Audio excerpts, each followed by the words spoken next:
আরে আজকে তো সেই মজা হইতাছে। আরে হ্যাঁ ঠিকই কইছস। আরে ভাই তোমার মাথায় টুপি, টুপিটা তো খুলে নাও। আরে আমি তো ভুলে গেছি গা। আরে ভাই মদ খাইতাছো, চানাচুর কি দিমু?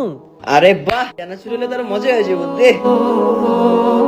আরে বাহ চেনাচুর, আমি যে গোস্ত থাকতো আরো ভালো লাগতো। আরে ভাই চানাচুরে তো ওয়াইন না দিল, আবার গোস্ত কই পামু এখন? আরে ভাই তোমরা বললে তোমাদেরকে গরু মাংস এনে দিমু। ঠিক আছে আইনা দে। ঠিক আছে, এলো ভাই গরম গরম গুছলে আইছি। ভাই এই গোস্ত কিসের? আসিন না গরুর। আরে ভাই এটা তো শুয়োরের মাংস। কি? তবা তবা।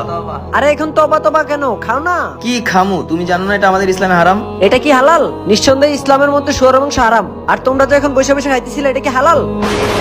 এই জন্য মদ ইসলামে হারাম, আর মদ মানুষকে ধ্বংস করে দেয়। হে আল্লাহ আমাদেরকে মাফ করে দাও।